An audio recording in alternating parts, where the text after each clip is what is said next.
चलो भाई।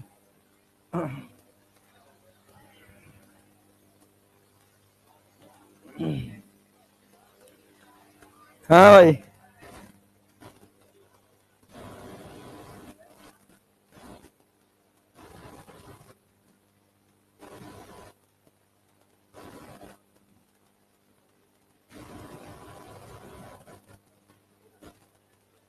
भाई भाई भाई, चलो शुरू हो जाओ, थोड़ा ध्यान से। ठीक है ना, स्टार्ट करें।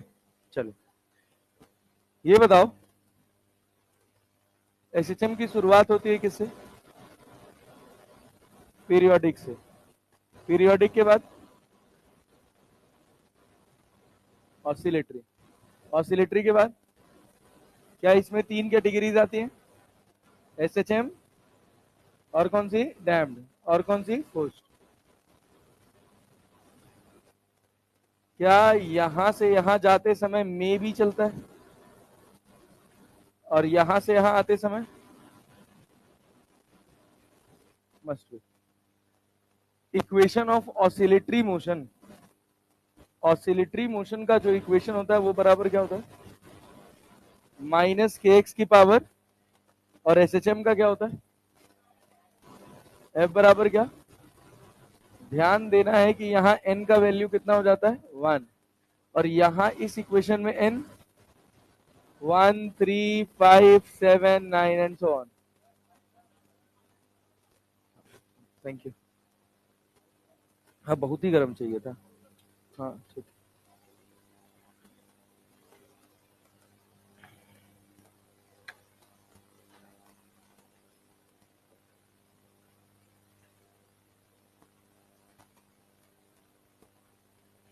हाँ भाई, चलो ध्यान दो। भाई भाई भाई भाई बस। अरे यार, क्यों आपस में बात कर रहे हो यार? एफ बराबर क्या? माइनस के एक्स। फोर्स बराबर क्या लिख सकते हो? Mass into acceleration. तो एस्लरेशन बराबर माइनस के बाई एम इंटू एक्स। यहां से क्या इंटरप्रिटेशन है? के बाई एम किसके बराबर है? K by m equals to omega square. Omega equals to time period equals to frequency equals to under root of k by m. Clear है? चलो ठीक है, बहुत बढ़िया, गुड जॉब। इस इक्वेशन को क्या डेरिवेटिव फॉर्म में लिखा जाता है? D two x by d t two plus omega square x equals to, दुनिया की जो भी इक्वेशन इसको फॉलो करती है वो इक्वेशन ऑफ एसएचएम कहलाती है। क्या कहलाती है? Equation of SHM. चलो ठीक है, बहुत बढ़िया। इसका एक सॉल्यूशन क्या था? एक्स बराबर ए sine omega T plus five, velocity cos omega T plus five, acceleration sine omega T plus five.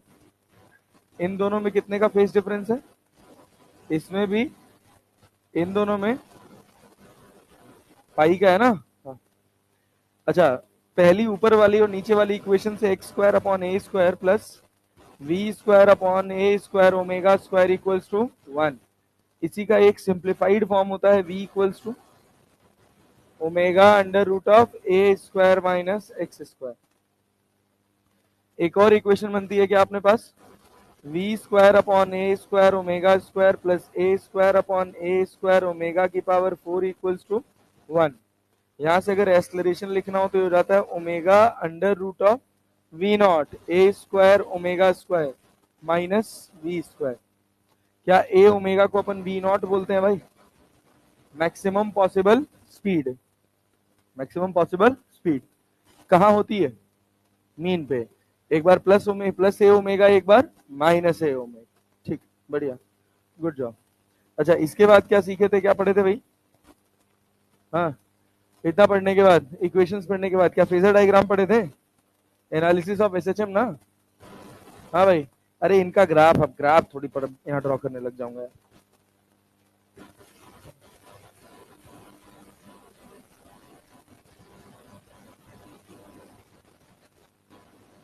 क्या हो गया भाई साहब? Phasor diagram. फेजर डायग्राम में बेसिक बेसिक बात करें तो हमने एक कहानी सीखी थी। कि ये अपने पास मीन पोजीशन है, अरे है ना, यही कहानी काम की है। यहाँ पर a/2 है, यहाँ पर a/√2 है, यहाँ पर क्या है √3/2a है, और इधर क्या है a, सेम एज ऐसे इधर भी है क्या -a, अरे है ना। ये जो गैप होता है ये कितने डिग्री का, 30 डिग्री का, ऊपर वाला उसके ऊपर वाला और सबसे ऊपर वाला ये a वाला 90 डिग्री का है ना। जैसे लेफ्ट, जैसे राइट साइड वैसे ही लेफ्ट साइड, क्लियर। तो अगर अपने से कोई कहे, बेसिक एक एग्जांपल से समझे कि ये -a है, ये +a है, ये मीन पोजीशन है, हमारा पार्टिकल a/√2 पे है, कहाँ पे भाई a/√2 पे, ये इधर की तरफ जा रहा है, और यहाँ पर मेरा पार्टिकल √3/2a पर है, वो इधर की तरफ जा रहा है। अरे क्लियर है। सवाल पूछेगा बताओ दोनों कहाँ मिलेंगे, बताओ दोनों कहाँ, छोड़ो पहले ये बताओ, ये इनिशियल पोजीशन है और ये कौन सी पोजीशन है, फाइनल। यहां से यहां आने में कितना समय लगेगा, कितना समय लगेगा। अरे ये एंगल कितने डिग्री का है, और ये वाला 60 ना, कितना चला 105 डिग्री चला ना। तो टाइम बराबर क्या लिखोगे, सिंपल 105/360 इंटू टी। ठीक है, पक्का। एक और बात सिखा देता हूँ, ध्यान देना, ये सवाल बना लोगे ना। फाइनल अगर इधर होता तो क्या पहले यहां जाता और फिर पलटी मार के वापस आता, ठीक है ना। चलो इधर देखो, ये तुम्हारे पास, अगर मान लो हम तुमसे कहें मॉड्यूल अगर लगाए होगे तो उसमें खूब सारे फेजर के सवाल दिखे होंगे, जवाब लगाओगे तब तो ना। सर अभी तो सर तैयारी कर रहे हैं, नहीं हो, कौन सी तैयारी,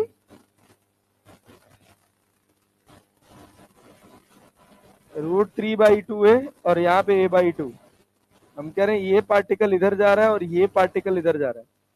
सवाल पूछा गया कि बताइए ये दोनों मैक्सिमम एक्सट्रीम पर कब होंगे, पहला कहां कब होंगे और दूसरा कहां होंगे। तो तुम्हारे हिसाब से ये सोचो, तुमको क्या लग रहा है ये कहां मिलने चाहिए, लेफ्ट में कि राइट में, मीन पोजीशन के लेफ्ट में कि मीन पोजीशन के राइट में,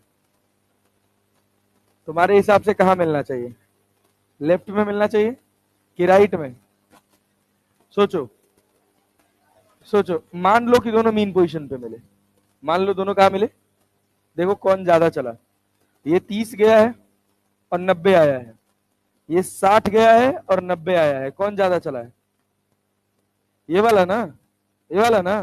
तो इसी की तरफ तो कहीं मिलेंगे, क्योंकि दोनों को बराबर चलना है ना, बराबर चलना है ना। तो मान लिया कि यहाँ कहीं मिलेंगे, तो एक तरीका है कि ये लाइन का सीधा खींच दो और दोनों वर्टिकल पे मिला के फेजर से आंसर निकाल दो, निकाल दो। एक और तरीका है, वो क्या है ये बताओ, मान लो कि दोनों मीन पोजीशन पे मिले, मान लो कि दोनों कहां मिले, मीन पोजीशन पे, तो कितना कितना एंगल चले, कितना कितना एंगल चले दोनों, कितना चले, एक 120 चला, एक 150 चला, तो सही है, नहीं, हाँ इधर मीन पोजीशन पे दोनों मिले,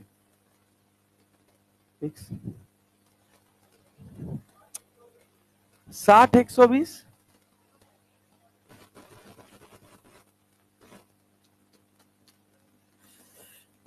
अरे यार कैसे आदमी हो यार। देखो देखो, इसको मीन पोजीशन पे, यार यहां से मीन पोजीशन पे पहुंचने के लिए कितना एंगल चलना पड़ेगा, 120, अरे 30 गया 90 आया, और इसको 60, माम उड़ जाए,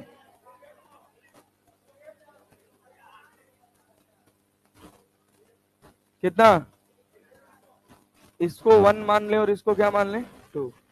तो मीन पोजीशन पर मिलने के लिए, मीन पोजीशन पर मिलने के लिए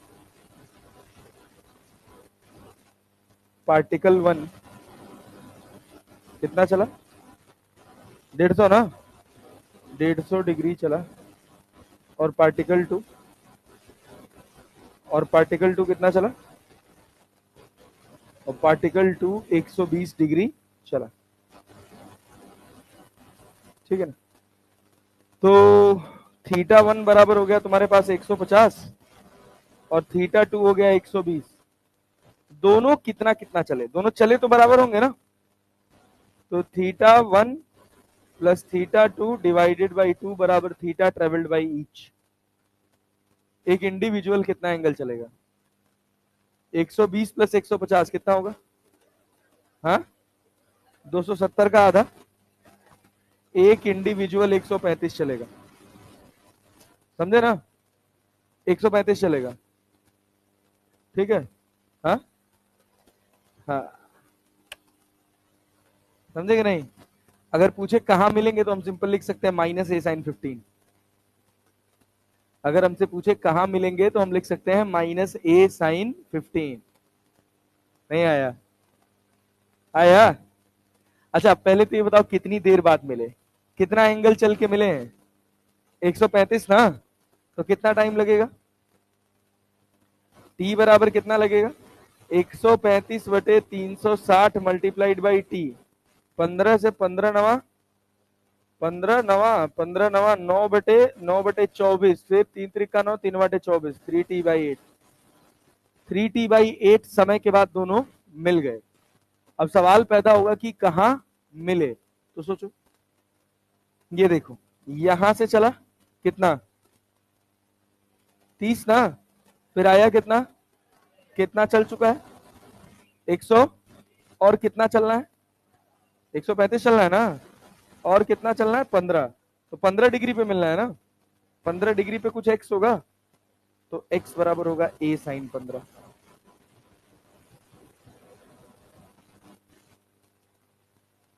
एक्स बराबर क्या होगा, ए साइन 15। अरे क्लियर है, पक्का। ये तो मैं ऐसे बैच स्ट्रीम पढ़ा रहा था, अभी पढ़ाते पढ़ाते चमका हो। पता नहीं कहाँ कहाँ पढ़ा रहा हूँ यार, तभी तो गले की बैंड बजी पड़ी है यार। बैच 4 बैच 5 में भी पढ़ा रहा हूँ, सब जगह पढ़ा रहा हूँ। हाँ क्या चीज, सब बैक टू पवेलियन। हाँ क्रेजी सर का, यही लोग बेकार कर दिए क्रेजी सर को। हाँ थोड़ा ऊपर नीचे कुछ, क्या बैठे हैं, बाहु मार मारेंगे, तुम ही नेताई किए थे सबसे पहले।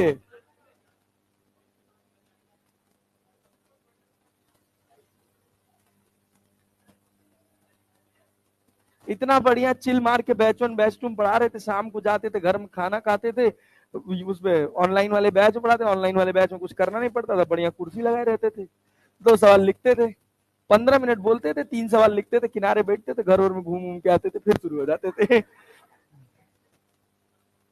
अरे वो गले की बैंड बजी है। अब अब कल कल का स्थिति ऐसा था कि यहाँ पढ़ाया हूँ 4:30 बजे तक, सुबह से लेके लगातार, बीच में एक स्लॉट, फिर रात में 8:30 बजे से 10:30 बजे तक पढ़ाया हूँ। हाँ फीडबैक, हाँ बिल्कुल करेगा यार, मान लो। नहीं इट मैटर्स। हाँ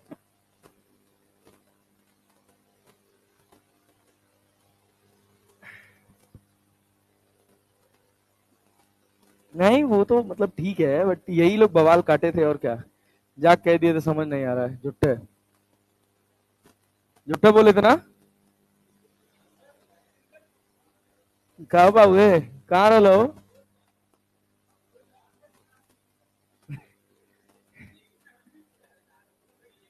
लेकिन सबसे पहले आवाज किसने उठाई थी, हाँ लड़कियां बताएंगी बेस्त्री वाली कौन है, तुम ही लोग हो ना। सबसे पहले आवाज कौन उठाया था।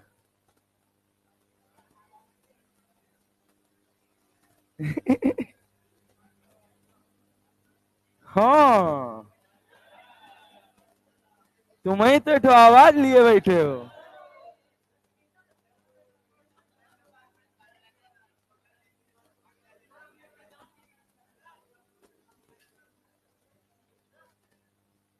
जहां सही हो चिल मार के पढ़ते रहो बस।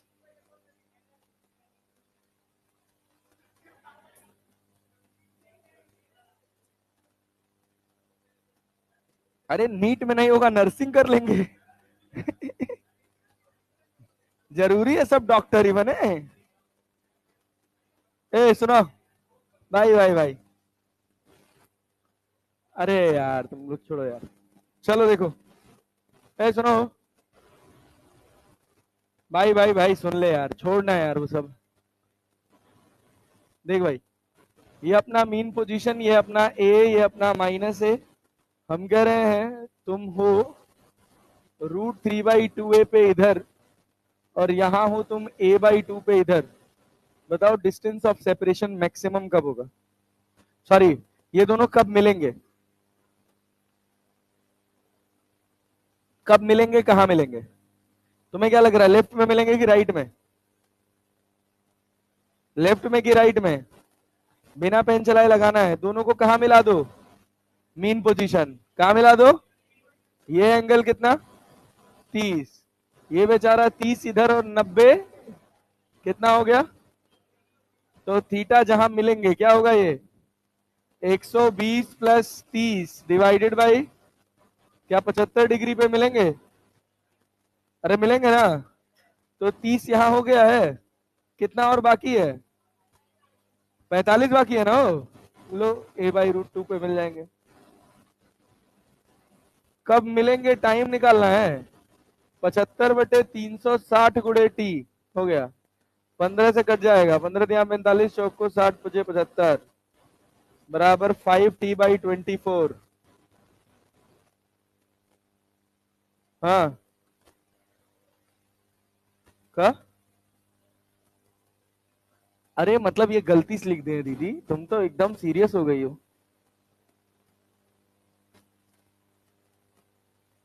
तो कहा मिले, a/√2 पे ना। समझ आया ना, a sin 45। क्या भाई साहब, a sin 45। मीन पोजीशन से जहां गए उसी का साइन लिख लो बस। जितना एंगल गए, मान लो 30 डिग्री गए तो a sin 30, 20 डिग्री गए a sin 20। क्लैरिटी है ना? हाँ, आसान है यार, कुछ नहीं होता, सस्ता है। इसके बाद क्या पढ़े थे? इसके बाद फेजर के बाद, हाँ फेजर के बाद टाइम पीरियड। अरे फेजर के बाद, हाँ भाई, time period of, time period of spring block system. इसका टेक्निक याद है यार, एनर्जी लिखने वाला? अरे याद है? टाइम पीरियड कितना? टाइम पीरियड कितना? 2π√m/k।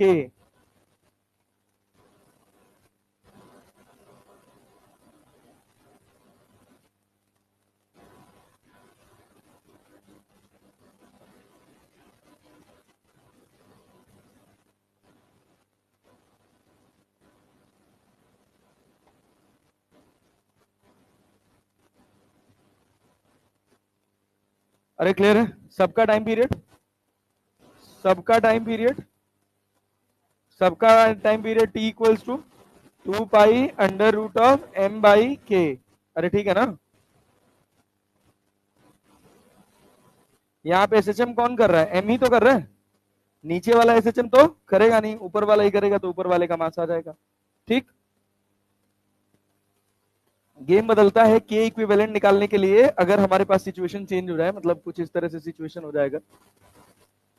क्वेश्चन से समझा दे रहा हूं डायरेक्टली, कि एक स्प्रिंग लगा लो, यहां से एक पुली लगा लो, फिर एक स्प्रिंग लगा लो, फिर यहां पर एक पुली लगा लो, फिर यहां पर एक स्प्रिंग लगा लो, और फिर यहां पर एक स्प्रिंग लगा लो। हम कह रहे हैं ये 2k है, ये 4k है, ये 2k है, ये भी 2k है। क्लैरिटी है? कितनी स्प्रिंग लगी है? 4 ना, 4 ना। सबसे पहले अपन टेंशन कहां मानते हैं? ब्लॉक पे कितना? टी। यहां भी टी, यहां भी, इधर भी, यहां, यहां भी। या जितनी स्प्रिंग थी हर जगह टेंशन लिख लिया? यहां कोई नहीं है। तो बॉडी का जो लिखोगे क्या, टी स्क्वायर बाई के इक्विवेलेंट लिखोगे? 1/2 लिखने का कोई मतलब है नहीं, कटेगा ना, टी भी कटेगा, लेकिन ठीक है बाद में काट लेंगे। टी स्क्वायर बाई के इक्विवेलेंट, यहाँ क्या टेंशन कितना है स्प्रिंग में, 2t ना, तो क्या 4t square by 2k plus यहाँ तो t था ना, इसको छोड़े कैसे, t square by 2k plus यहाँ कितना 4t square by 2k plus यहाँ कितना t square by 4k, T square T square T square T square गया, दो दूना चार, दो दूना चार, बस 1/k इक्विवेलेंट बराबर कितना हो 2/k plus 1/2k plus 2/k plus, तो क्या होगा 1/4k। हाँ बताओ काशी क्या कह रहे हो, कौन सा नीचे वाला टी, जब स्प्रिंग नहीं लगा है तो क्या करेंगे निकाल के गधा, भांग खाक बैठे हो क्या सुबह सुबह?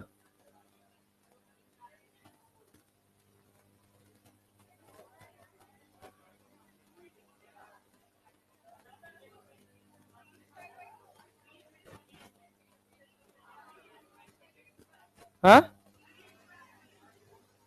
तो टी तो लग रहा है, टी स्क्वायर गलत है, अच्छा कट, बरे दादा हो,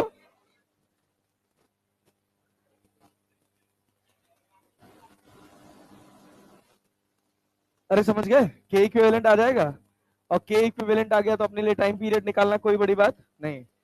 इसके बाद क्या पढ़े थे भाई, इसके बाद cutting of spring, cutting of spring, combination of spring,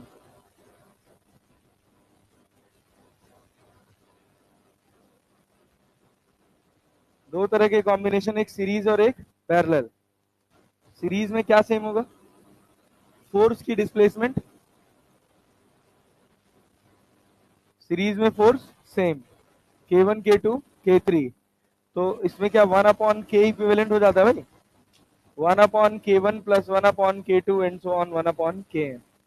अगर सब बराबर हो जाए तो K1 बराबर K2 बराबर Kn बराबर K हो जाए तो K इक्विवेलेंट कितना हो जाता है K/n, और K इक्विवेलेंट छोटा हो जाता है किससे, smallest K of the combination, combination का जो सबसे छोटा K होगा K इक्विवेलेंट उससे भी छोटा होगा,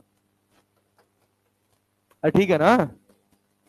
अभी देखना, सब K लगे थे ना, तो K/n K से छोटा है कि नहीं है, है, है ना, तो सबसे छोटे वाले से भी छोटा होगा। अच्छा उसके बाद अगला कॉम्बिनेशन है parallel,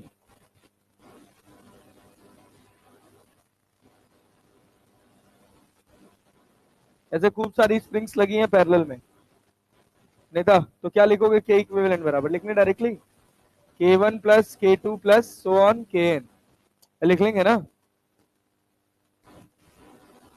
K1 plus K2 plus Kn, अगर सब बराबर हो गए तो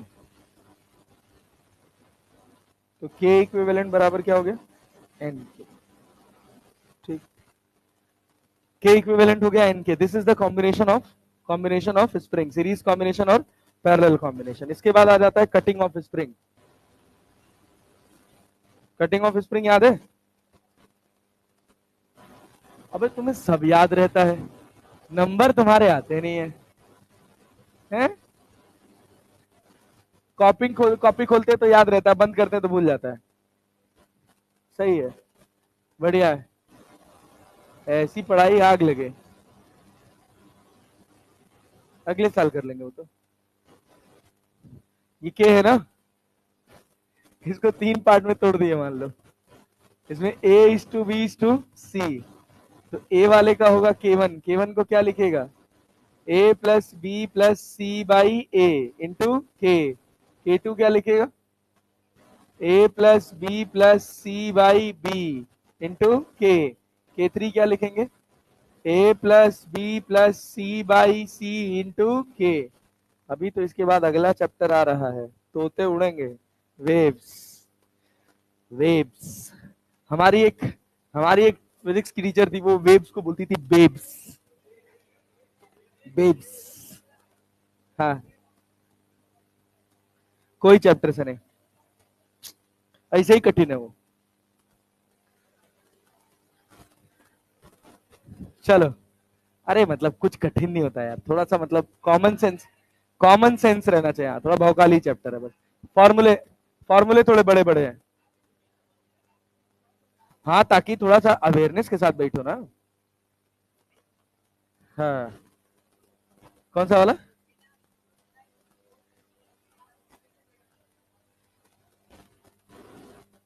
है, सुनो, कटिंग ऑफ स्प्रिंग क्लियर। इसके बाद एनर्जी इन स्प्रिंग। एक काहे बकवास कर रहे हो यार। संजय सबसे सीधा लड़का पूरी क्लास का, ठीक है ना, मुझे सबको ऐसा लगता है और ये सही बात है। Energy in spring, U equals to 1/2 kx² plus u naught. Kinetic energy 1/2 mv² ना, तो इसको लिखते हैं 1/2 k a² माइनस x²। अब बोल बोल के पढ़ लो यार, टोटल एनर्जी कितना भैया? 1/2 k² प्लस यू नॉट। अरे क्लियर है क्या? इसी में कंडीशन लगाते हैं कि अगर यू नॉट जीरो हो गया तो यू बराबर कितना हो जाएगा? हाफ के x², और k बराबर क्या हो जाएगा? बोलते हो फटाफट बोलो, k बराबर 1/2 k a² minus x²। k से k काट देंगे, ये काइनेटिक एनर्जी है। E बराबर टोटल एनर्जी बराबर 1/2 k²। क्या इसका ग्राफ याद है यार?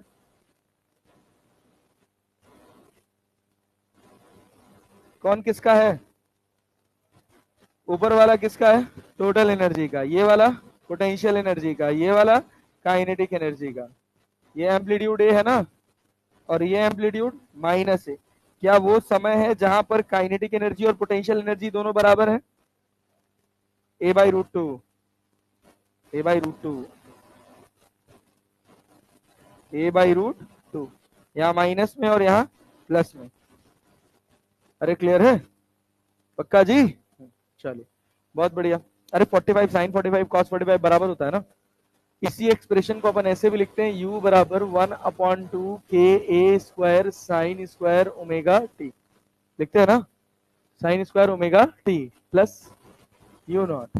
Kinetic energy 1/2 ka² cos square omega t, और total energy 1/2 ka² plus u naught. Same वही सिचुएशन कि अगर यू नॉट क्या हो जाए? जीरो, तो u बराबर 1/2 k² sign square omega T, k बराबर 1/2 ka² cos square omega t. और ठीक है ना, और E बराबर 1/2 ka²। अगर हम ग्राफ की बात करें तो अपने को ऐसी सिचुएशन देखने को मिलती है, एक तो सीधा जाता है, दूसरा ऐसे चलता है ना यार। ये किसका है, काइनेटिक का कि पोटेंशियल का? सोच के बताना, सोच का बताना।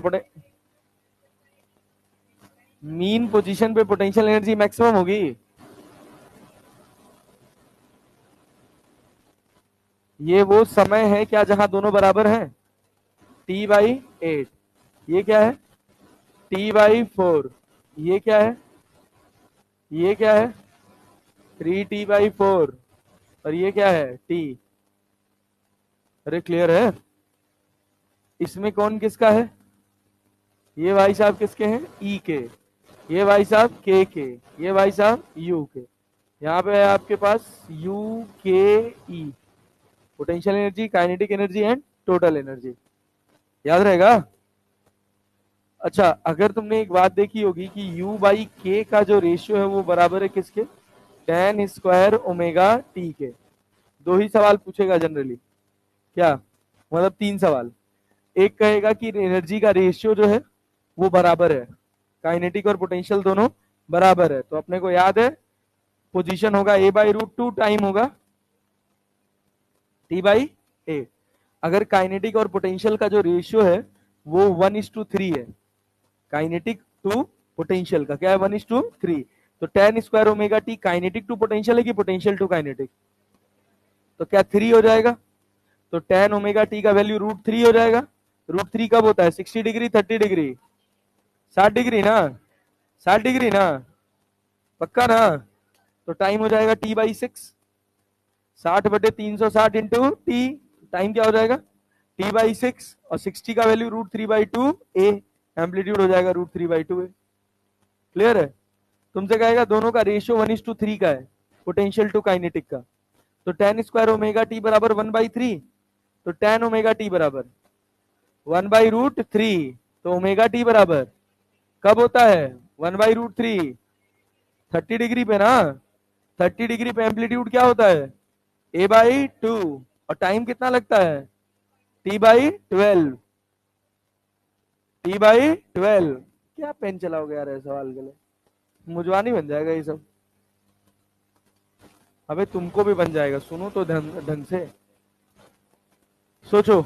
एवरेज काइनेटिक एनर्जी क्या 1/4 k² लिखते हैं? एवरेज पोटेंशियल एनर्जी भी 1/4 k²। Total energy, total energy 1/2 k²। इसमें कोई चेंज होने वाला नहीं है। आ गया?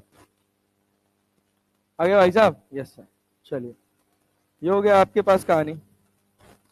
अब कहानी में आगे चलते हैं। वैसे तो इसके बाद क्या, सिंपल पेंडुलम?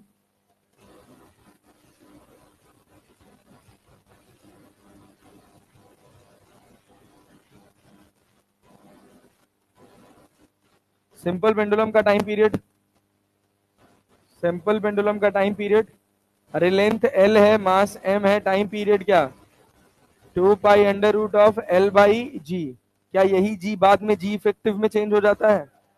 जैसे मान लो हम कहें कि एक डिब्बा है, इस डिब्बे के अंदर पेंडुलम है, ये a एक्सलरेशन से ऊपर जा रहा है, तो टाइम पीरियड कितना होगा? L/g plus a।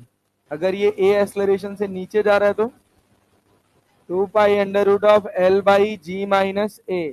अगर ये a एक्सलरेशन से आगे जा रहा है तो √L/√g² प्लस a²। अरे पूछ गए? प्लस ना, अरे भाई इधर g और इधर a ना, तो वेक्टर सम करेगी तो माइनस कहां से आ जाएगा आंटी? जगह रहे। चलो दूसरी बात। हाँ भाई, बैचलरी में एक लड़की थी, उसको आंटी बोल दिया अभी मैंने, नया कह रही आप आंटी कैसे बोल दिए? उन्होंने कहा मैं बोलूंगा।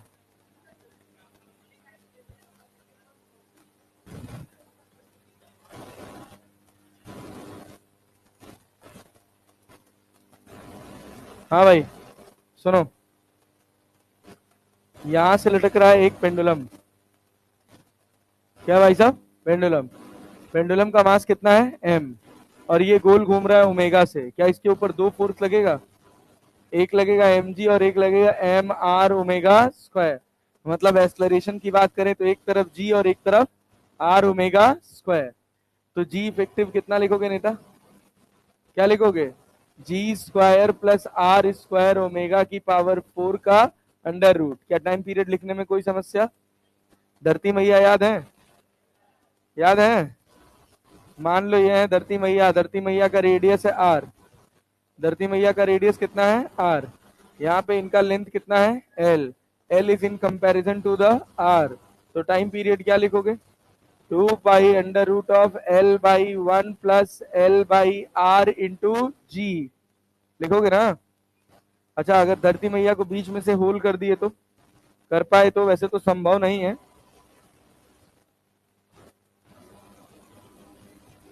क्या दोनों में टाइम पीरियड सेम रहेगा? अलग अलग की सेम? टाइम पीरियड दोनों में सेम ना यार, दोनों में टाइम पीरियड कितना होगा? T=2π√r/g। अंतर क्या होगा? अंतर किस में होगा? काइनेटिक एनर्जी में। इसको अगर हम 1 मान लें और इसको क्या मान लें? 2, तो मैक्सिमम रफ्तार इन 1 will be greater than maximum रफ्तार इन 2। तो रफ्तार ज्यादा है तो क्या काइनेटिक एनर्जी भी ज्यादा होगी? अलग की बात है। अच्छा, इसके बाद और बात पढ़े थे हम लोग क्या, पानी में। लो भाई एक पेंडुलम लो, इस पेंडुलम को उठा के पानी में डुबा दो। ये पानी में एसएचएम तभी करेगा जब इसकी डेंसिटी है सिग्मा और पानी की डेंसिटी रो, कौन ज्यादा? सिग्मा ज्यादा और रो कम। जब सिग्मा ज्यादा होगा रो कम होगा तभी ऐसा होगा। और इस सिचुएशन में टाइम पीरियड का फॉर्मूला क्या? उसके लिए क्या आपने को जी इफेक्टिव निकालना पड़ेगा। जी इफेक्टिव निकालेंगे तो 1 minus rho by sigma into g मिलता है। अब टाइम पीरियड लिखना कोई बड़ी बात नहीं है। L by 1 minus rho by sigma into g. कब पाई भाई रो बे?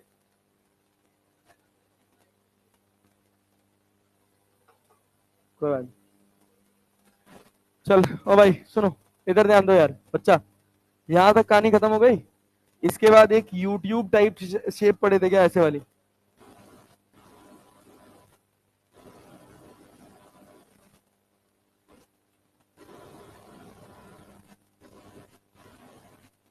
Area of cross section A है, इसके अंदर भर दिया हमने पानी। क्या भर दिया भाई साहब? पानी। हमने क्या करा, यहां से y स्लाइटली डिस्प्लेस किया, तो क्या यहाँ पानी y ऊपर राइज कर जाएगा? अरे करेगा ना। ये वाला जो एंगल है ये अल्फा है, और ये वाला जो एंगल है वो बीटा है। अरे क्लियर है? तो यहां से पानी अगर नीचे गिरा h1, तो सोचो यहां से क्या y ऊपर जाएगा?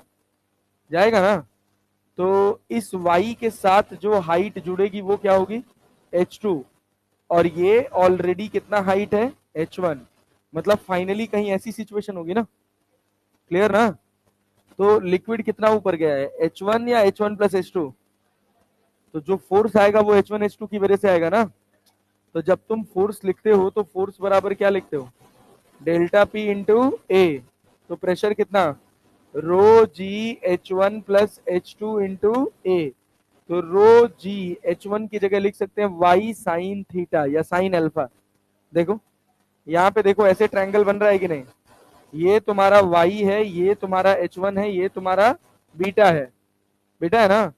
तो h1 बराबर क्या? y sine beta. Same as यहाँ पे h2 बराबर क्या? y sine alpha. है ना। तो साइन अल्फा लिख लो, साइन बीटा लिख लो, और यहाँ a लिख लो और बाहर कर लो y। इस फोर्स का नेचर रीस्टोरिंग है क्या? जिधर डिस्प्लेस किया उधर ही लग रहा है, उसके ऑपोजिट। तो यहाँ आ गया क्या? Minus sine. क्या आ गया भाई साहब? Minus sine. तो माइनस साइन आ गया। क्या ये तुम्हारे पास कांस्टेंट हो गया? अरे हो गया ना। तो टाइम पीरियड क्या लिखोगे? 2 pi under root of m by कितना? एम बाई कितना? Rho g sine alpha plus sine beta into a. अरे होगा ना। Rho g sine alpha plus sine beta into a. Clear? समझ गए? पक्का जी? यस। ये हो गया तुम्हारे पास time period 2 pi under root of m by a rho g sine alpha plus sine beta. चलो ठीक है, यहां तक हो गया तुम्हारे पास टाइम पीरियड। अब इसके बाद कहानी में आगे चलते हैं कि अगर मान लो यही तुम्हारी पूरी यूट्यूब हो जाती ऐसे। क्लियर है ना। तो साइन अल्फा साइन बीटा रख के सॉल्व करते हैं तो टाइम पीरियड कितना आता है? t equals to 2 pi under root of l by g. l वो हाइट है जहां तक पेंडुलम में पानी भरा है। t equals to 2 pi under root of l by g. ये हो गया तुम्हारे पास पूरा एसएचएम। अरे समझ आ रहा है? इसी में एक छोटा सा टर्म और जुड़ जाता है जिसको अपन बोलते हैं कॉम्बिनेशन ऑफ एसएचएम। क्या बोलते हैं? कॉम्बिनेशन है, टाइम पास ही। हाँ भाई, कॉम्बिनेशन ऑफ एसएचएम।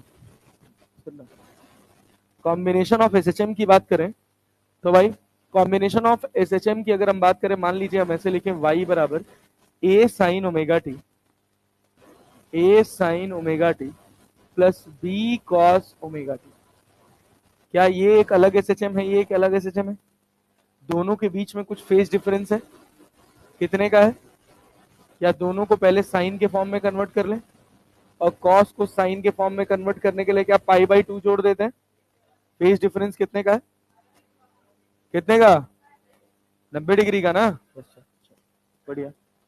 तो ये बताओ, अगर इसको मुझे लिखना हो तो हम कह सकते हैं यहाँ ए होगा और यहाँ क्या होगा बी, दोनों के बीच का एंगल, जो फाइनल वेव बनेगी उसका रिजल्टेंट क्या होगा, a square plus b square under root, अरे होगा ना।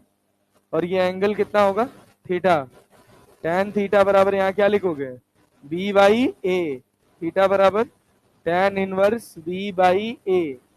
अब जब इसकी इक्वेशन लिखी जाएगी तो क्या लिखी जाएगी, y बराबर, इसी इक्वेशन को पूरा सॉल्व करोगे तो ये y बराबर क्या लिखोगे, under root of a square plus b square sine omega T plus theta, theta की जगह क्या, tan inverse b by a, this is the presentation. अरे क्लियर है, यही कॉम्बिनेशन ऑफ एसएचएम अभी आगे आपकी आंखों के सामने आएगा, combination of waves, super position of waves के नाम से, जहां केवल ओमेगा टी लिखा हुआ है वहां ओमेगा टी माइनस के एक्स हो जाएगा, दैट्स इट, और सब कुछ सेम चलेगा। क्लियर है ना। चलिए तो अब बढ़ते हैं हम अपने अगले चैप्टर की तरफ। अगला चैप्टर है हमारा क्या भाई साहब, वेव्स। थोड़ा ध्यान से सुनिएगा, बढ़िया चैप्टर है, मजा आएगा पढ़ के, ठीक है। हाँ, वेव्स वेव्स, चलो देखो भाई भाई भाई, वेव्स से क्या समझते हो, व्हाट इज वेव्स, वही वेव होता है, हम बोल रहे हैं और तुम्हारे तक साउंड पहुंच रहा है, क्या ये वेव नहीं है, आपस में मत बताओ, हम बोल रहे हैं तुम्हारे तक साउंड पहुंच रहा है, वेव है कि नहीं है ना। सन से रेडिएशन यहां तक आ रहा है, वेव है कि नहीं है। गिटार बजाते हो ना, उससे साउंड निकलता है ना, पार्टिकल का डिस्टरबेंस है, वेव है कि नहीं है ना भाई। दुनिया में कहीं भी अगर एनर्जी ट्रांसफर हो रही है, दुनिया में, बैक गधा चुप, सुन पहले, दुनिया में कहीं भी, हो गया टाइम पास खत्म, दुनिया में कहीं भी एनर्जी ट्रांसफर हो रही है और पार्टिकल अपनी एक्चुअल पोजीशन से डिस्प्लेस नहीं हो रहा है, जो उसकी एक्चुअल पोजीशन है उसी के अबाउट वाइब्रेट करके रह जा रहा है, वहां से डिस्प्लेस नहीं हो रहा है, फिर भी एनर्जी ट्रांसफर हो जा रही है, तो जो एनर्जी ट्रांसफर का मोड होता है उसको वेव बोलते हैं। क्लियर है। जैसे एक तरफ उधर कॉर्नर पे वो लगा दो, घड़ी लगा दो उल्टा करके, और दूसरे एंड पे कान लगा के सुनो तो सुनाई देगा, तो साउंड वहां से यहाँ है, क्या वहां का पार्टिकल यहाँ आ गया है, नहीं, कोलिजन की वजह से पार्टिकल ने एनर्जी ट्रांसफर करी है।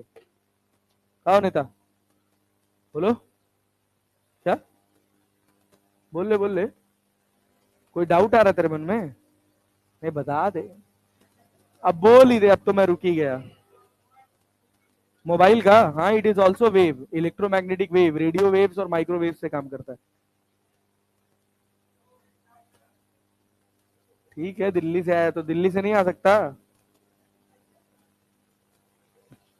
तुम पटना में रह के पटना भर के देखो, सोचो लोग पटना दूर से क्या क्या सोच बैठे हैं, यहाँ के लोग ही नहीं पटना कुछ सोच पा रहे हैं।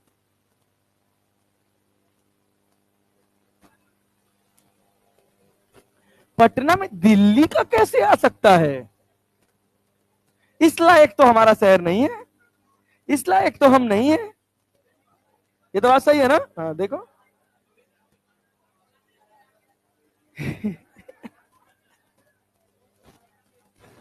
हाँ सुन, भाई भाई भाई भाई भाई भाई भाई, अब थोड़ा सीरियस हो गए। वेव्स बेसिकली क्या है, mode of energy transfer, mode of energy without actual disturbance of the particle, particle का बिना एक्चुअल डिस्टरबेंस के जो एनर्जी ट्रांसफर का मोड है उसको क्या बोलते हैं, वेव, ठीक है ना। Mode of energy transfer, mode of energy transfer without, energy and momentum दोनों ट्रांसफर होता है, एनर्जी एंड मोमेंटम, अभी मोमेंटम आएगा आगे चल के, energy and momentum, mode of energy and momentum transfer without actual displacement of the particle, without actual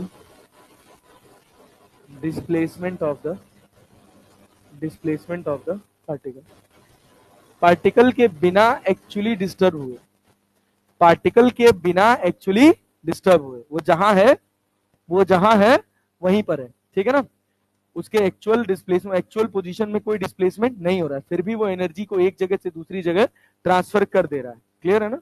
वो जो एनर्जी ट्रांसफर का मोड है उसको अपन क्या बोलते हैं, वेव्स, ठीक है ना। चलो, तो भाई साहब ये जो वेव्स होती है ना, ये बेसिकली दो तरह की होती है। एक वेव होती है मैकेनिकल वेव, और एक वेव होती है कौन सी, नॉन मैकेनिकल वेव। एक वेव है मैकेनिकल और दूसरी क्या है, नॉन मैकेनिकल। जो मैकेनिकल वेव होती है, ये क्या कहती है, ये क्या कहती है कि भैया अगर हमको ट्रांसफर होना है तो हमको मीडियम की, हमको पार्टिकल्स की रिक्वायरमेंट होगी। अरे क्लियर है, सूरज से रोशनी आप तक चल के आती है, बीच में कोई मीडियम है, नहीं है ना। वैसे हम ज्यादा कुछ जानते नहीं है मीडियम है कि नहीं है। और क्या, मान लो जो मछली तालाब में एकदम समुद्र के गहराई में रह रही है, जो कभी सरफेस देखी ही नहीं है, वो क्या जानेगी कि कहीं कोई ऐसी जगह है जहां हवा है, नहीं, उसको तो उसकी दुनिया में क्या दिखेगा, पानी ही पानी। तो वैसे ही हम लोग हैं, हाँ हाँ, क्या चीज, बीच में कहाँ है, एयर तो एटमॉस्फेयर में है ना। तो एटमॉस्फेयर यहां से लेके सूरज तक है क्या,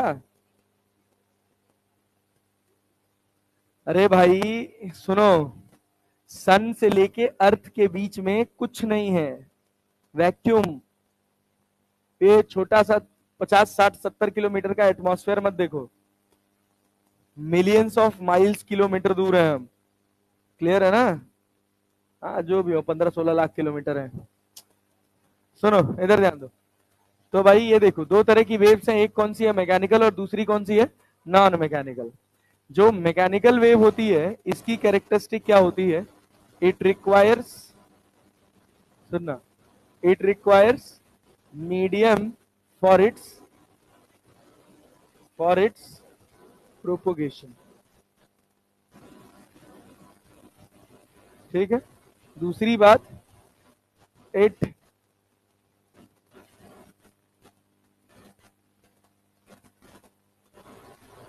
energy travels at very slow rate. हाँ भाई, इसमें जो एनर्जी ट्रेवल करती है वो बहुत स्लो रेट पर एनर्जी ट्रेवल करती है।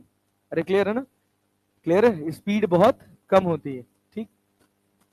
यहाँ क्या है, नॉन मैकेनिकल वेव में, नॉन मैकेनिकल वेव में it requires, it does not require, it does not require any, it does not require any medium for its, हाँ भाई, फॉर इट्स प्रोपगेशन। अच्छा दूसरी बात क्या, energy travels at very fast speed, that is approximately in the range of 3 into 10 to the power 8 metre पर second. अरे clarity है, हाँ हाँ, वही तो, लाइट ही तो इलेक्ट्रोमैग्नेटिक वेव है, सारी जितनी भी ईएम वेव्स होती हैं सब 3 into 10 to the power 8 metre पर सेकेंड से चलती हैं। अब 2.998 होती है। हाँ भाई, क्या क्या कह रहे हो,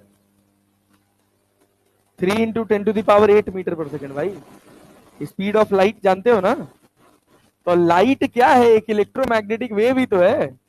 इलेक्ट्रोमैग्नेटिक वेव में कौन कौन सी वेव आती हैं, रेडियो, माइक्रो, इंफ्रा, और सीक्वेंस में बताओ, radio, infra, micro, visible, UV, X, Y. हाँ, एक्स रेज और गामा रेज, वाई का मतलब वही है गामा रेज। अरे क्लियर है ना, कॉस्मिक तो अलग जोन में चली जाती है, उनकी एनर्जी बहुत ज्यादा होती है और उनका कोई एग्जैक्ट सोर्स नहीं पता हमें, ठीक है ना। तो हुआ क्या, ये अपने पास टोटल सात आठ रेज होती हैं, 7 इलेक्ट्रोमैग्नेटिक रेज होती हैं। कौन कौन सी? Radio, micro, infra, visible, UV, x और वाई। ये सारे के सारे रेडिएशन दौड़ते हैं 3 इंटू 10⁸ मीटर पर सेकंड से। जिससे तुम मोबाइल फोन से बात कर रहे हो ना, ये माइक्रोवेव और इंफ्रारेड कम्युनिकेशन है। तो यहाँ फोन उठाए और पहुंच गया फोन, समझ रहे हो ना? तो कैसे पहुंच गया? With the speed of light चल रहा है ना, 3 इंटू 10⁸ मीटर पर सेकंड की रफ्तार से चल रहा है। क्लियर है ना? तभी कम्युनिकेशन इतना फास्ट हो पाता है। क्लियर है? हाँ, मोबाइल, वहां वही वही बात है कि ये जो माइक्रोवेव फ्रीक्वेंसीज है ना, इनके बैंड्स को कंट्रोल किया जाता है। नाम सुने हो? 3G, 4G, 5G, 2G, नाम सुने हो ना?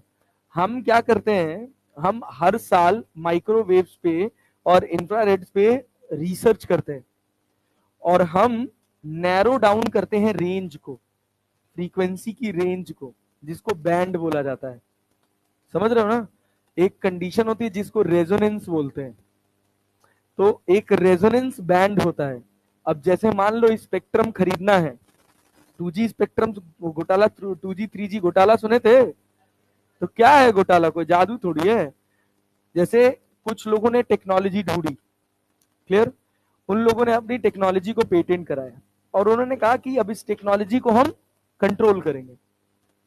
मोबाइल फोन से बात करने का जो रेडिएशन का खर्चा है वो शून्य है, नील बटा सन्नाटा। उस रेडिएशन को कंट्रोल करने का खर्चा है। जैसे एलॉन मस्क ने कहा था कि एक समय ऐसा आएगा कि हम दुनिया को इंटरनेट फ्री बना देंगे, सैटेलाइट इंटरनेट डाल देंगे, स्टारलिंक। समझ रहे हो ना? तो कैसे करेगा स्टारलिंक पे? दुनिया को इंटरनेट फ्री कैसे बनाएगा? लोग अगर स्टारलिंक को मैनेज करेंगे तो उनको सैलरी चाहिए होगी कि नहीं? तो मतलब कुछ ना कुछ तो ऐसा चल रहा होगा जो ऑटोमेटेड होगा पूरा, तभी तो ना, जिसमें कोई मैनुअल वर्क नहीं होगा। एआई काइंड ऑफ कह सकते हो, but it is different from, अरे कुछ नहीं भाई, सैटेलाइट्स को भेज देगा, खूब सारी सैटेलाइट्स लॉन्च कर दी जाएंगी, सारी सैटेलाइट्स को इंटरकनेक्ट कर दिया जाएगा, और इनका एक सेंटर बैठेगा जो पूरा डेटा कंट्रोल करेगा। That's it. समझे ना? तो ये जो लैन वाला कनेक्शन चलता है, जो ऑप्टिकल फाइबर वाला कनेक्शन चलता है, ये पूरी तरह से खत्म हो जाएगा। फिर तुम पहाड़ में हो या कहीं गुफा में घुसे हुए हो, हर जगह इंटरनेट आएगा। हाँ, कहीं भी रहोगे, हर जगह इंटरनेट आएगा। यहाँ क्या होता है, इस समय क्या होता है कि हम बैंड्स को कंट्रोल करते हैं। उन बैंड्स को कंट्रोल करने के लिए टावर्स लगाए जाते हैं। समझ रहे हो ना? तो जहां जहां टावर्स होंगे वहीं वो बैंड कंट्रोल्ड होगा, वहीं आपका नेटवर्क कंट्रोल्ड होगा, वहीं आपके मोबाइल फोन में नेटवर्क आएगा। ऐसा थोड़ी है कि अगर हम इंफ्रारेड कम्युनिकेशन कर रहे हैं तो जहां बैंड लगा है वहां इंफ्रारेड है, जहां बैंड नहीं है वहां इंफ्रारेड नहीं है। इंफ्रारेड तो हर जगह है ना, लेकिन एक जगह नेटवर्क आता है और एक जगह नहीं आता है, क्योंकि वो फ्रीक्वेंसीज कंट्रोल करी जाती है। जैसे अगर आप मोबाइल फोन खरीदते होंगे या मोबाइल फोन कभी खरीदा होगा तो देखा होगा कि जब 2G 3G 4G वाला बवाल चल रहा था तो उसमें फ्रीक्वेंसी लिख के आती थी कि कहीं के 4G 5G, जैसे स्टार्टिंग में यूएस के 5G फोन इंडिया में 5G सपोर्ट नहीं करते थे, यहाँ 4G ही सपोर्ट करते थे। क्यों? क्योंकि वहां जो 5G का बैंड था वो बैंड अभी यहाँ 5G का अवेलेबल नहीं था। तो होता क्या है कि रेजोनेंस के करीब बैंड्स बनाए जाते हैं, फ्रीक्वेंसी रेंज बनाई जाती है, और उस फ्रीक्वेंसी रेंज की गवर्नमेंट बोली लगाती है। आप समझे ना? तो जिसको रेजोनेंस के जितना करीब रहना है वो उतना ज्यादा पैसा पे करेगा। जो रेजोनेंस के जितना ज्यादा करीब होगा उसका नेटवर्क उतना अच्छा होगा, उसका कम्युनिकेशन उतना एस्टेब्लिश्ड होगा। क्लियर है? ऐसे ही तो, क्या चीज? तो वही बात है ना, जो ज्यादा पैसा देगा वो कमाएगा, उसके यूजर्स बढ़ेंगे, सिंपल। हाँ, बहुत ज्यादा नहीं पड़ता यार, कुछ नहीं, वो तो ऑलरेडी है ना इंफ्रारेड्स। हाँ, क्या देख रहे थे? कुछ नहीं होता, इतना जल्दी कुछ नहीं होने वाला। हाँ, थोड़ा जैसे क्या होता है कि हम जब इंफ्रारेड को कंट्रोल करते हैं तो बहुत सारे जानवर, बहुत सारे पक्षी ऐसे होते हैं जो इंफ्रारेड को सेंस करके अपनी डायरेक्शंस डिसाइड करते हैं। अब आपने एक एरिया के बैंड को कंट्रोल कर रखा है, तो वहां पर अगर कोई उड़ता हुआ पक्षी आ गया जो उस बैंड में चला गया तो अपना रास्ता भूल जाएगा। गधेड़े, खाना नहीं मिलेगा, समझ रहे हो ना? सबका इंपॉर्टेंट रोल है भाई साइकिल में। चलो, हाँ भाई इधर ध्यान दो। अरे भाई सुनो, अब यहां पर कहानी क्या है? हाँ, ये मैकेनिकल नॉन मैकेनिकल की कहानी क्लियर हुई?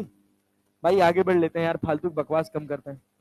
दो तरह की वेव्स होती हैं, एक मैकेनिकल और एक, मैकेनिकल में मीडियम की जरूरत पड़ती है, नॉन मैकेनिकल में मीडियम की जरूरत। मैकेनिकल में एनर्जी एनर्जी फ्लो का जो रेट होता है वो स्लो होता है और वहां बहुत तेज चलती है, अप्रोक्सीमेटली 3 × 10⁸ मीटर पर सेकेंड। कहाँ ज्यादा एनर्जी ट्रांसफर होगी, मैकेनिकल में कि नॉन मैकेनिकल में? नॉन मैकेनिकल में ज्यादा एनर्जी ट्रांसफर होगी, मतलब नॉन मैकेनिकल में ज्यादा होगी। अच्छा, प्रोसेसिंग गलत हो गया। अरे पूरे धरती को गर्म करने का काम नॉन मैकेनिकल कर रहा है ना, तो उसमें ज्यादा एनर्जी आ रही है ना। हाँ, इसी नॉन मैकेनिकल को एक दूसरा नाम रखा जाता है इलेक्ट्रोमैग्नेटिक वेव। क्या नाम रखा जाता है? Electromagnetic wave. और बहुत बात करेंगे डिटेल में आगे चल के। अब मुद्दे वाली बात यह है कि जब कोई वेव एक मीडियम से दूसरे मीडियम में जाएगी तो सोचो उसकी रफ्तार चेंज होगी कि नहीं चेंज होगी? रफ्तार चेंज होगी। क्या वेवलेंथ भी चेंज होगी? क्या फ्रीक्वेंसी भी चेंज होगी? सोचो, फ्रीक्वेंसी चेंज होगी। Frequency is the property of source, कई बार बता चुका हूं। सोर्स कभी, सोर्स की प्रॉपर्टी है, फ्रीक्वेंसी कभी चेंज नहीं होगी। जैसे मान लो अगर हम कहें अपने हाथ में एक रस्सी ले लिए और अंदर यहाँ बाल्टी रख दें और रस्सी का एक हिस्सा बाल्टी के अंदर डाल दें, ऊपर हम ऐसे रस्सी को टू एंड फ्रो मूव कराएं, क्या एक वेव बनेगी? क्या जैसा शेप बाहर होगा वैसा ही शेप पानी में होगा? डिफरेंट होगा कि नहीं होगा? एक में एम्पलीट्यूड ज्यादा होगा, एक में एम्पलीट्यूड, क्लियर है? एक में वेव जल्दी ट्रेवल करेगी और एक में धीरे। लेकिन सोचो, उस वेव की फ्रीक्वेंसी क्या है, वो इस बात पे निर्धारित कर रही है कि हम कितना तेज टू एंड फ्रो मोशन करा रहे हैं। अरे बात समझे? मीडियम कहां पे गधा। बट मुझे मीडियम से क्या लेना देना, मैं तो इसको पकड़ के मेरा काम बस करना है कि प्लस है माइनस है, प्लस है माइनस है, प्लस है माइनस है। अरे बात समझे ना? अब वो किसी भी मीडियम में अपने को क्या फर्क पड़ता है? हमारा तो एक रीजन डिसाइड हो गया ना कि एक प्लस है दूसरा क्या है, माइनस है, और उसके बीच में हमको टू एंड फ्रो मोशन कराना है, करा रहे। क्लियर है? किसकी प्रॉपर्टी? अब उसके अंदर जो वेव बनी है वो किसकी वजह से बनी है? जो पार्टिकल मेरे पास था, जो पार्टिकल मेरे हाथ में था उसकी वजह से तो बनी है ना भाई ये, पक्का ना? आगे वेव के साथ क्या हुआ, इससे इस पार्टिकल पे कोई फर्क पड़ेगा नहीं, ये तो चल रहा है अपना टू एंड फ्रो। सन से इलेक्ट्रोमैग्नेटिक रेडिएशन निकल गया, सन को हाइड्रोजन स्फीयर बोला जाता है ना, तो वहां से कैसे इलेक्ट्रोमैग्नेटिक रेडिएशन निकला? इलेक्ट्रॉन्स एक्सलरेट कर रहे हैं, समझ रहे हो ना? अब वो जो इलेक्ट्रोमैग्नेटिक रेडिएशन वहां से छोड़ रहे हैं, उस इलेक्ट्रोमैग्नेटिक रेडिएशन का सोर्स क्या है? सन, है ना? है ना? अब वो इलेक्ट्रोमैग्नेटिक रेडिएशन मून पे जाए, अर्थ पे आए, मार्स पे जाए, उससे सन को कोई फर्क पड़ता है नहीं। क्लैरिटी ना? तो frequency is the property of source, उसको दुनियादारी से कोई मतलब नहीं। हाँ, लेकिन जब कोई वेव मीडियम में ट्रेवल करती है तो उसका रफ्तार बदल जाता है, उसका वेवलेंथ बदल जाता है। अरे ठीक है, चलो तो देखो, व्हेन अ वेव, चाहे कैसी भी वेव हो, when a wave travels from कहा भैया, one medium to, travels from one medium to another medium, जब एक मीडियम से दूसरे मीडियम में ट्रेवल करती है, its speed and wavelength, its speed and wavelength changes, but क्या, but frequency remains constant. Frequency पे कोई फर्क नहीं पड़ता। एनर्जी पे फर्क पड़ेगा? एनर्जी पे फर्क पड़ेगा नहीं, ना फ्रीक्वेंसी पे पड़ेगा ना एनर्जी पे पड़ेगा। एनर्जी जितनी है उतनी ही रहेगी, एनर्जी कम हो जाएगी। भाई कंजर्वेशन ऑफ एनर्जी का क्या, तेल लेने चाहिए क्या? हाँ भाई, एनर्जी फ्रीक्वेंसी पे कोई फर्क नहीं पड़ता तो एनर्जी पर भी कोई फर्क नहीं पड़ता। That is energy remains conserve.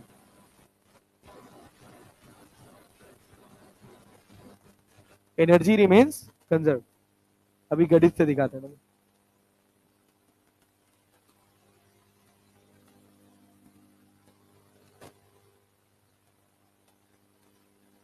Energy का फॉर्मूला आज के पहले कभी एच न्यू पढ़े हो?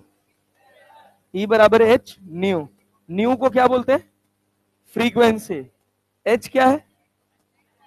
प्लैंक्स कांस्टेंट ना। तो अगर मेरी फ्रीक्वेंसी में कोई चेंज नहीं हुआ तो मेरी एनर्जी में कैसे चेंज हो जाएगा? कोई चेंज होगा नहीं। अरे क्लैरिटी है ना?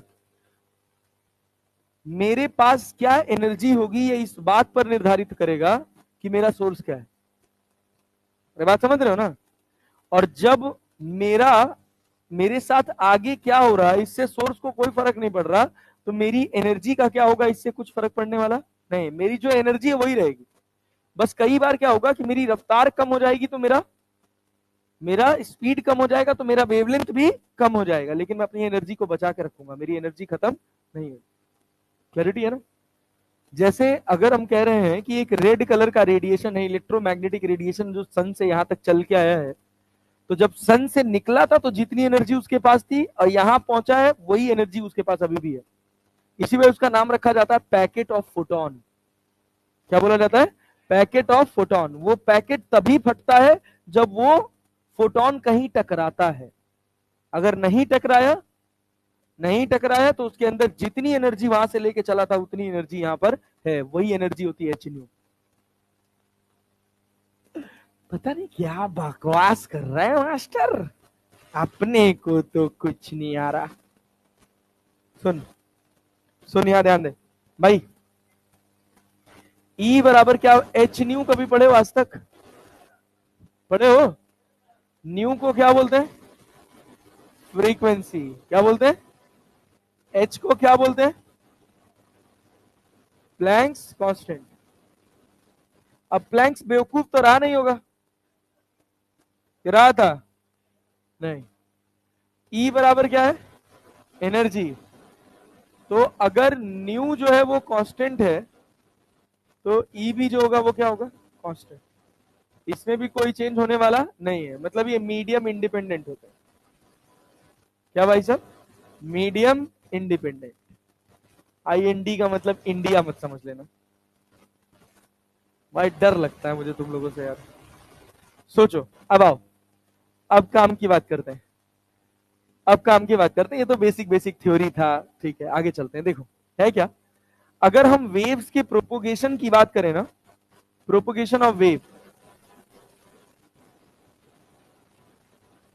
प्रोपोगेशन ऑफ वेव, तो वेव बेसिकली दो तरह से प्रोपोगेट करती है। एक का नाम होता है ट्रांसवर्स वेव, नाम सुने हो कभी? Transverse wave. और एक का नाम होता है क्या? Longitudinal wave. अभी लॉन्गिट्यूडनल वेव पे बहुत थोड़ी सी चर्चा करेंगे, क्योंकि मेजर मेजर अपने को क्या पढ़ना है? Transverse wave. सोचो, रस्सी देखे हो ना? रस्सी के पार्टिकल को जब टू एंड फ्रो मूव कराओगे तो क्या ऐसी वेव बनेगी रस्सी के अंदर? लग नहीं रहा तुम्हें आ रहा है? आ रहा है? ऐसे ही तो वेव बनती है। तो एनर्जी किधर गई? एक्स में। और डिस्टरबेंस कहां हुआ? पार्टिकल यहां डिस्टर्ब हुआ ना, और एनर्जी कौन सी एक्सेस में गई है? एक्स में। ये है direction of propagation of energy, direction of propagation of energy. और ये क्या है? Direction of disturbance of particle, direction of disturbance of particle. तो ट्रांसवर्स वेव वो होगी जिसमें direction of disturbance of particle perpendicular होगा किसके? Direction of propagation of energy के। अरे क्लियर है? और लॉन्गिट्यूडनल वेव वो होती है जिसमें पार्टिकल का वेव, उसका डिस्टरबेंस का डायरेक्शन और एनर्जी ट्रेवल करने का डायरेक्शन दोनों सेम होता है। It travels in the form of compression and rarefaction. ठीक है ना? जैसे मान लो हम बोल रहे हैं तो हमारी एनर्जी तुम्हारे तक कैसे पहुंच रही है कि यहाँ पार्टिकल्स का डिस्टरबेंस हो रहा है। पार्टिकल्स का डिस्टरबेंस कैसे हो रहा है, हॉरिजॉन्टल, और एनर्जी भी कैसे जा रही है।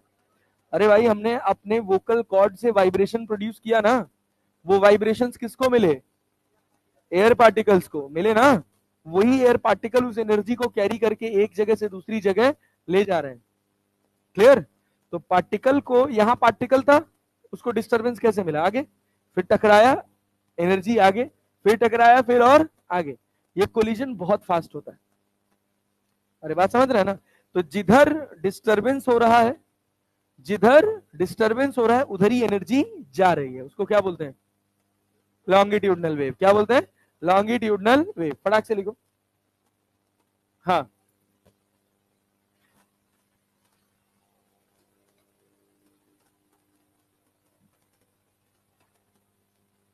ट्रांसवर्स वेव का डेफिनेशन लिखो।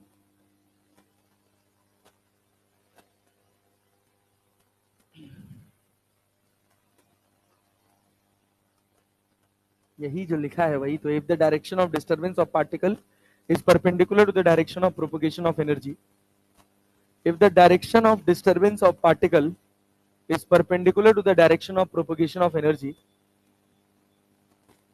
if the direction of disturbance of particle is perpendicular to the direction of propagation of energy, क्या कि क्या लिखा है, direction of disturbance of particle and direction of propagation of energy. If the direction of DISTURBANCE disturbance, if the direction of disturbance of particle is perpendicular to the direction of propagation of energy, direction of propagation of energy, direction of propagation of energy, then it is known as transverse wave. Then it is known as transverse wave. Longitudinal wave क्या है, direction of disturbance क्या होगा, in the direction of, along the direction of, along the direction of propagation of energy. जैसे यहां पर energy crest और trough के form में ट्रेवल करती है ना, इसको बोलते हैं क्रेस्ट और इसको बोलते हैं ट्रफ। लॉन्गिट्यूडनल में ऐसा नहीं होता। लॉन्गिट्यूडनल में क्या होगा कि ये पार्टिकल है, ये ऐसे डिस्टर्ब कर रहा है, क्लियर है, तो इसकी जो वेव्स है वो भी इसी डायरेक्शन में डिस्टर्ब होंगे, तो उनको ऐसे बनाया जाता है।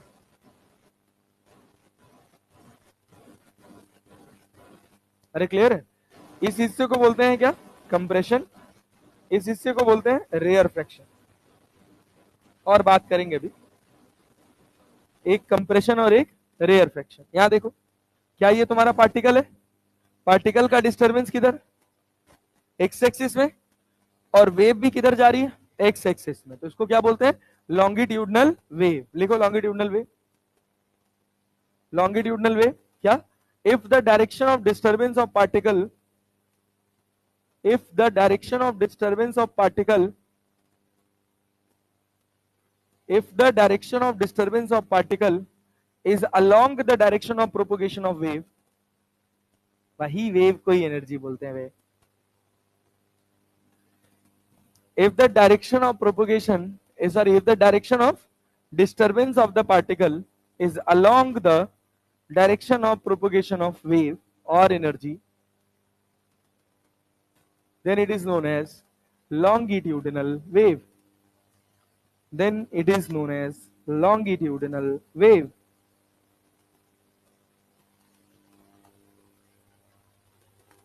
Then it is known as longitudinal wave. ठीक है, हाँ, ये जरूरी नहीं है, और भी हो जाता है, बट वही है कि जैसे रॉड्स में भी हो जाता है, डिपेंड करता है कि तुम कैसे डिस्टरबेंस दे रहे हो। ठीक ना, जैसे मान लो, जैसे मान लो ये पानी है ना, क्लियर है, ये ऐसे पानी रुका हुआ है, इसमें एनर्जी ट्रेवल करेगी, देखना ये है ना। अगर मैं ऐसे हिट करूंगा तो देखो क्या, ऐसे मैंने ऐसे हिट किया ना, देखो इसके अंदर अगर तुम ध्यान से देखोगे तो ये देखो, ये है ना, अगर यहां से पार्टिकल को डिस्टर्बेंस दोगे तो देखो क्या एनर्जी ऐसे साइन वेव के फॉर्म में जा रही है ना। तो ये क्या है, ट्रांसवर्स की लॉन्गिट्यूडनल, ट्रांसवर्स ना, ट्रांसवर्स ना। अगर यही तुम ऐसे एनर्जी दोगे तो क्या होगा, लॉन्गिट्यूडनल। सूत्र दादा तुम गधेड़े, आंख चढ़ गई है एकदम से। रात भर व्हाट्सएप चलाओगे तो यही होगा। अच्छा, 11 बजे सो गए थे।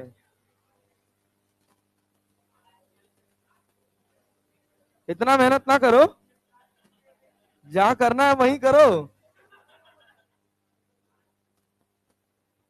लास्ट सीन देखा जाए इनका खोल के, नहीं 1:30 बजे का था। तो इसका लास्ट सीन तुम कहां देख रहे थे भाई? कुछ गड़बड़ तो नहीं है ना मामला? सर लव ट्रायंगल बन गया है। हाँ अच्छा तब ठीक है, अब कुछ गड़बड़ाना मत। ये कह रहा मुझे कब मैसेज किए थे बताओ? अच्छा तुम्हारा भाई ना, भाई दोनों बात समझ आ रही? अगर हम डिस्टरबेंस ऐसे दिए हैं तो कैसी वेव आई है, ट्रांसवर्स ना, और डिस्टरबेंस ऐसे हुआ तो लॉन्गिट्यूडनल। अरे क्लैरिटी है ना? चलो अच्छा, ट्रांसवर्स वेव का example, example of transverse wave. अगर हम बात करें तो ट्रांसवर्स वेव में बेसिकली जितनी भी नॉन मैकेनिकल वेव है, इलेक्ट्रोमैग्नेटिक वेव, ये सब कैसी होती है, ट्रांसवर्स। ईएमडब्ल्यू लिख दो समझ जाओगे ना, electromagnetic wave, waves in string, waves in string. अरे क्लैरिटी है? ये सब कैसी हैं, ट्रांसवर्स। कैसी हैं, ट्रांसवर्स। लॉन्गिट्यूडनल साउंड, यही एक लॉन्गिट्यूडनल वेव है जो आपको पढ़नी है। ऑर्गन पाइप वाइप यही आएगा, resonance tube, organ pipe. Clear है ना? अरे बात समझे? चलिए आइए अब काम की बात करते हैं। देखिए और काम की बात, ये तो सब वैसे थ्योरेटिकल पार्ट था, अब समझदारी वाला पार्ट सुनो। अब हम बात करेंगे analysis of transverse wave, analysis of transverse wave. सुनो, अगर हम तुमसे कहे भैया ध्यान देना कि तुम्हारे पास एक पार्टिकल है यहां पर, इट इज परफॉर्मिंग एसएचएम, ये पूरी एक रोप है, क्या भाई साहब, रोप। तुम्हारा जो पार्टिकल है ना, ये प्लस ए से लेकर माइनस ए से लेकर प्लस ए के बीच में एसएचएम परफॉर्म कर रहा है। क्या कर रहा है, माइनस ए से लेकर प्लस ए के बीच में एसएचएम परफॉर्म कर रहा है। ठीक, तो क्या करेगा, सुनना ध्यान से। ये कैसे एसएचएम परफॉर्म कर रहा है, ये पार्टिकल ऊपर जा रहा है, यहां से आ रहा है, पलटी मार के फिर नीचे आ रहा है, और बार बार ये ऐसा मोशन कर रहा है। तो जब ये पार्टिकल ऊपर जाएगा ना, तो इसके जो बगल वाला रस्सी का पार्टिकल है वो भी क्या करेगा, ऊपर जाना चाहेगा, उसके बगल वाला भी ऊपर जाना चाहेगा। एक साथ ऊपर जाएंगे, अलग अलग समय पे, अलग अलग समय। पहले ये जाएगा, उसके पीछे ये लगेगा, उसके पीछे ये लगेगा, उसके पीछे ये लगेगा, सब पीछे पीछे लगेंगे। तो जब ये पार्टिकल यहां पहुंचेगा ना, तो इसके अंदर इस रस्सी के पार्टिकल्स में ऐसी एक वेव डेवलप होगी। अरे क्लियर है? और जब पार्टिकल नीचे आएगा तो ये वेव नीचे आएगी, फिर और नीचे जाएगा तो वेव नीचे जाएगी, और फिर जब ये पार्टिकल दोबारा मीन पोजीशन पर आएगा तो ऐसी वेव बनेगी। अरे क्लियर है? अब आप ऑसिलेट कराते रहो और वेव ऐसी बनती रहेगी। बात समझे ना? एसएचएम कौन कर रहा था, एसएचएम कौन कर रहा था, पार्टिकल ए कर रहा था ना। इसी को बोलते हैं सोर्स पार्टिकल। क्या बोलते हैं, सोर्स पार्टिकल। सोर्स पार्टिकल का मैक्सिमम डिस्प्लेसमेंट कितना है, उसको क्या बोलेंगे, जानते हो ना ये सब? मैक्सिमम डिस्प्लेसमेंट कितना है, ए, क्या बोलेंगे, एम्पलीट्यूड। क्लियर है? तो अगर मुझसे पूछे एम्पलीट्यूड, तो एम्पलीट्यूड क्या है भाई, maximum displacement of, maximum displacement of particles, कोई भी particle, maximum displacement of particle in a wave is known as, is known as, is known as क्या भाई, एम्पलीट्यूड। क्या हर पार्टिकल का एम्पलीट्यूड ए है कि नहीं है? है। हर पार्टिकल का एम्पलीट्यूड ए है, हर पार्टिकल का एम्पलीट्यूड ए है, बट सब एक साथ ए पर नहीं जा रहे, ये पहले जाएगा, इसके वाला इसके बाद, इसके वाला इसके बाद, इसके वाला इसके बाद, ऐसे ही तो होगा ना। लेकिन सबका एम्पलीट्यूड कितना है, ए। क्लियर। अच्छा, अगर हम बात करें वेवलेंथ का, किसका बात करें भैया, क्या होता है वेवलेंथ, कोई बताएगा? What is wavelength? Distance between crest and trough ना। What is wavelength? Complete circle, complete oscillation, यही तो है ना। एक पार्टिकल, सुनना, एक पार्टिकल ऊपर गया, नीचे आया, नीचे गया और फिर ऊपर आया, क्या पूरा एक चक्कर लगाया? हमें आना तो बोल लो यार, पूरा एक चक्कर लगाया ना। इस एक चक्कर को लगाने में एनर्जी जितना डिस्टेंस चल के गई है उसको क्या बोलते हैं, वेवलेंथ। कितना डिस्टेंस चल के गई है एनर्जी, पी से शुरू हुई और कहां तक पहुंची है, क्या यहीं तक चली है ना। और इतना चलने में टाइम कितना लगा है, T, that is one time period. अरे है कि नहीं है? तो अब अपने को वेवलेंथ लिखना होगा तो सोचो क्या लिखोगे, distance travelled by the energy in one complete oscillation of the particle. गधा हो एकदम से बे तुम लोग। क्या ये पार्टिकल ऊपर गया, पलटी मार के नीचे आया, फिर नीचे गया, फिर ऊपर गया, क्या एक चक्कर लगाया? एक चक्कर लगाने में जो समय लगा उसको क्या बोलते हैं, टाइम पीरियड। जब ये ऊपर गया तो यहां से क्या वेव ऊपर गई, जब नीचे आए तो क्या वेव नीचे आई, जब और नीचे गया वेव यहां पहुंची, और फिर से मीन पोजीशन पहुंचा तो वेव यहां पहुंची। क्या एनर्जी पी से लेकर क्यू पहुंची, कितनी देर में पहुंची, टी टाइम में ना। जितना डिस्टेंस चली उसको क्या बोलते हैं, क्या बोलते हैं? तो वेवलेंथ की डेफिनेशन क्या लिखेगा, distance travelled by energy. Particle चला गया यहां से, यहां, हाथ का पार्टिकल रस्सी का नीचे चला जाएगा सर, तो गला खराब करवा दोगे मेरा यार, मैं ठीक नहीं हो रहा। हाँ भाई, क्या लिखोगे, distance travelled by energy in one complete oscillation of the particle.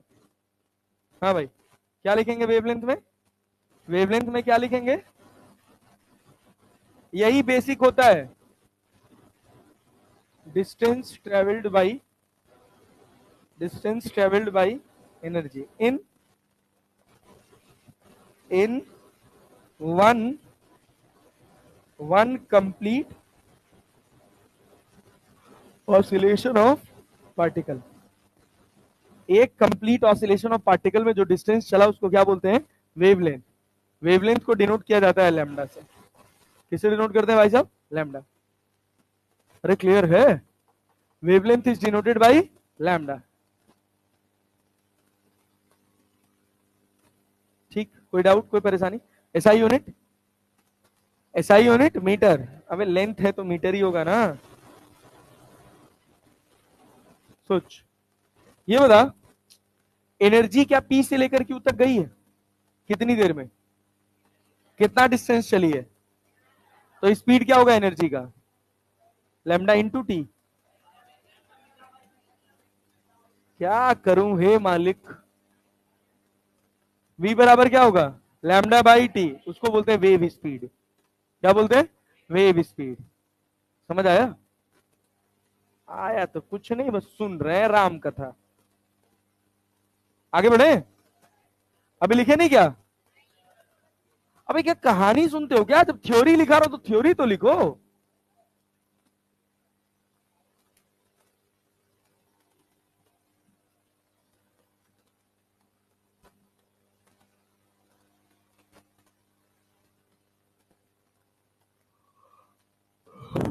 आहा।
हाँ हाँ, डिस्टेंस ट्रेवल्ड, एनर्जी पर यूनिट टाइम पीरियड नहीं, distance travelled by energy, energy कितना डिस्टेंस चली है। हाँ, वन टाइम पीरियड, यस। हाँ हाँ बिल्कुल, वन टाइम पीरियड का मतलब one complete oscillation of particle ना, तो सिंपल सी बात है। हाँ भाई, क्या? हाँ, क्या चीज? जो ट्रांसफर से पार्टिकल ऐसे जा रहा है और वेव ऐसे बन रही है, तो ट्रांसफर ही तो है। हाँ भाई। हाँ सुनो, क्या? कौन?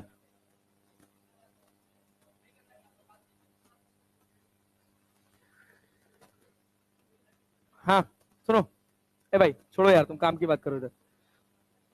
3 ही दिन 2 घंटा मिलना है, संडे को सैटरडे को खत्म करना है ये चैप्टर। हाँ, अरे बहुत छोटा है यार, कुछ है ही नहीं भाई। नहीं, सैटरडे होगा तो मंडे हो जाएगा, इससे ज्यादा नहीं लगेगा। ये बताओ।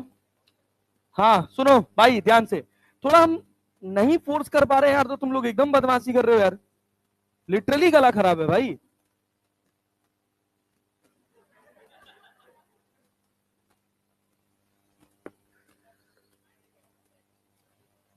गजब लतखोर हो गए तुम लोग।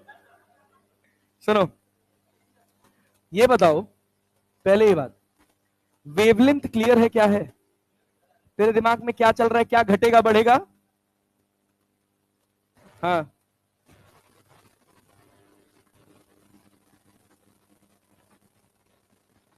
जब पानी में जाएगा तब ना, वैसे नहीं घटता, आइडियल है।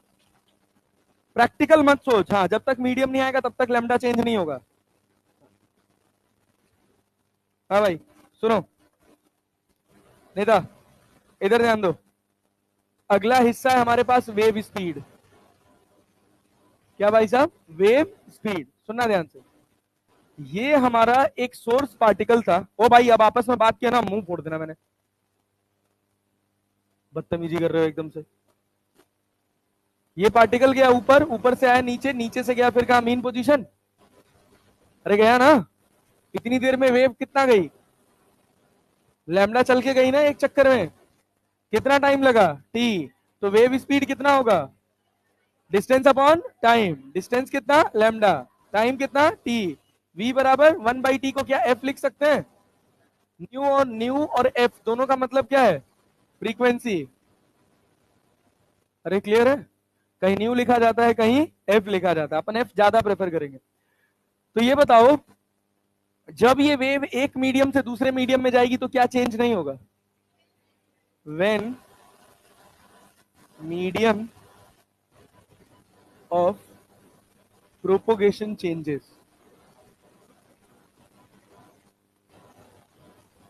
जब प्रोपोगेशन का मीडियम चेंज हो जाए तो क्या होगा?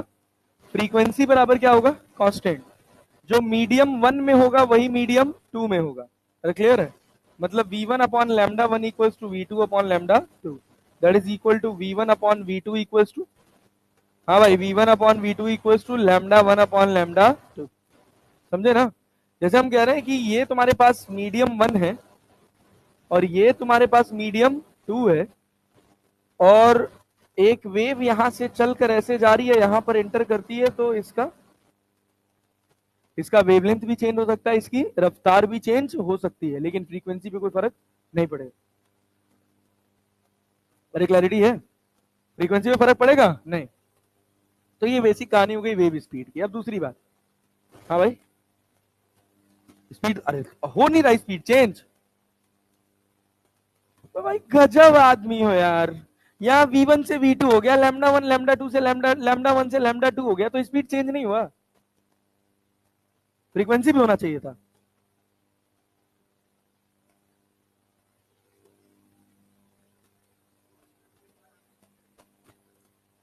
फ्रीक्वेंसी किसकी प्रॉपर्टी है? जहां से वेव जनरेट हुई है। पानी में चली जाएगी तो जहां से वेव जनरेट हुई है वो अपना कैरेक्टर बदल देगी। प्रचंड गधा हो गए तुम लोग, पता नहीं कहां से इतना गधा बन जाते हो गए। हम कह रहे फ्रीक्वेंसी कांस्टेंट है। क्या है? कांस्टेंट।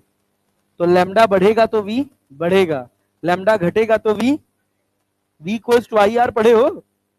आई बढ़ेगा तो आर घटेगा। आर कांस्टेंट था ना, थर्मल रेजिस्टेंस पढ़ाए थे अभी, कंडक्टिविटी का वैल्यू चेंज कर देंगे प्रोपोर्शनलिटी ढूंढने के चक्कर में।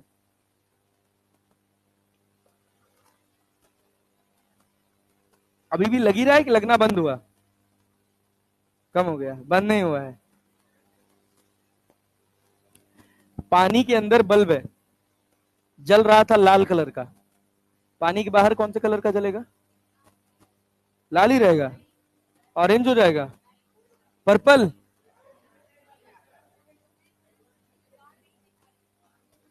लाल नहीं दिखाई देगा। अच्छा, कलर चेंज हो जाएगा उसका। जो बल्ब पानी के अंदर लाल है वो पानी के बाहर भी उसका कलर चेंज होने वाला, क्योंकि कलर किसकी प्रॉपर्टी है, पानी की या उस बल्ब की? उस बल्ब से निकलने वाली रोशनी की रफ्तार पानी में क्या होगी और एयर में क्या होगी, वो दोनों अलग अलग हो सकती है। पानी में वेवलेंथ क्या होगा, हवा में वेवलेंथ क्या होगा, अलग अलग हो सकता है, लेकिन फ्रीक्वेंसी पे कोई फर्क पड़ने वाला? क्या फ्रीक्वेंसी सेम रहेगा? लगना बंद हुआ? अभी भी थोड़ा थोड़ा ही है।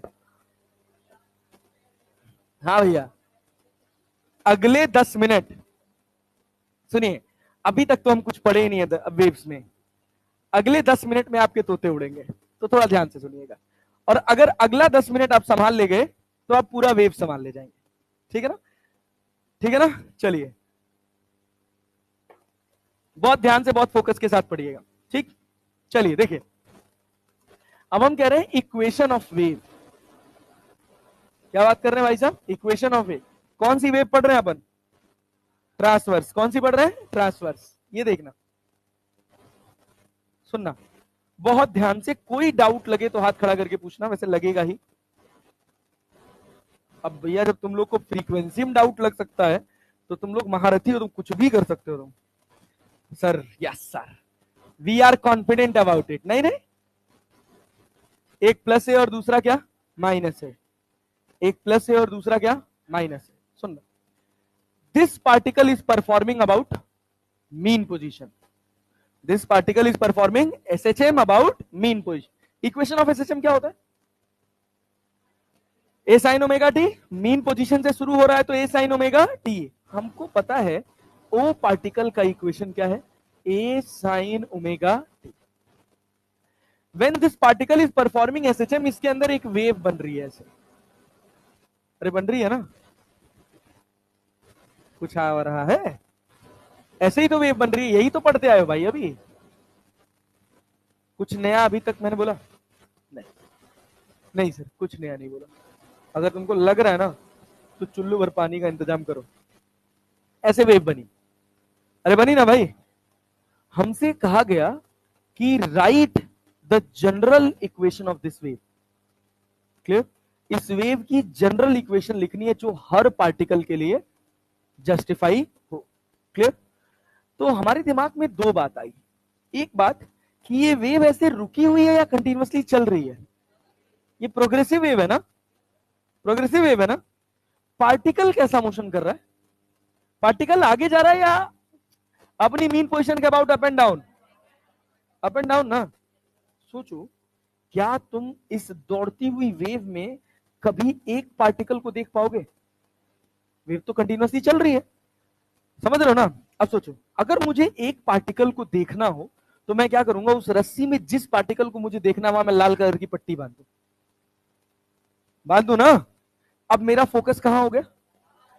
और वो लाल कलर की पट्टी मुझे ऊपर जाती हुई नजर आ रही है और नीचे आते आ रही है ना, आ रही है ना। तो मैं कह रहा हूं कि यहां से एक्स डिस्टेंस पे जाके हमने वो लाल कलर की पट्टी लगाई हुई है, और हम देख रहे हैं कि यहां लाल कलर की पट्टी जीरो से ए जा रही है, ए से जीरो आ रही है, फिर जीरो से माइनस ए जा रही है, फिर माइनस ए से जीरो आ रही है।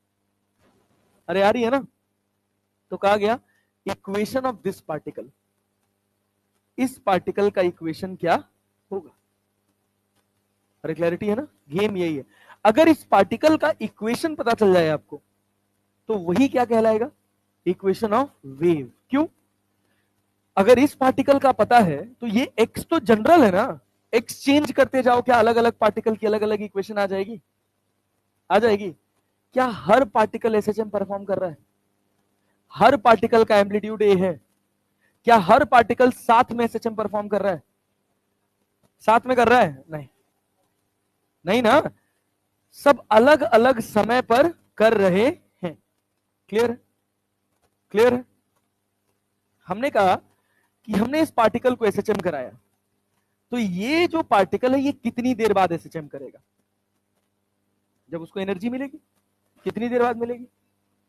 कितना डिस्टेंस चलना है? कितनी रफ्तार से? वेव स्पीड कितना है? वी रफ्तार से ना। अरे अभी तो पढ़ के आए हो वेव स्पीड भाई, v equal to lambda by T या एफ लैम्डा, पढ़ के आए हो ना। एनर्जी यहां से ओ से लेकर आगे की तरफ बढ़ रही है, इस पी पॉइंट वाले पार्टिकल को कितनी देर बाद मिलेगी? टी टाइम बाद। वो टी टाइम क्या होगा? X by V, distance upon speed. नहीं आ रहा है? आ रहा है जी? पक्का? क्लियर है? सोच लो। ये पार्टिकल एसएचएम कर रहा है, नहीं बोलने से पहले दिमाग को एकदम प्रोसेस करवाओ, तब फट से मुंह खोल के नहीं मत बोला करो। ये पार्टिकल क्या कर रहा है? इसके आगे वाला पार्टिकल भी और आगे वाला भी एक साथ ही अलग अलग समय पे है। वो समय वही है ना कि जब यहां से एनर्जी आगे बढ़ना शुरू हुई, जिस जिस पार्टिकल को एनर्जी मिलती गई, क्या वो एसएचएम परफॉर्म करता चला गया? इस पार्टिकल को एनर्जी कितनी देर बाद मिली?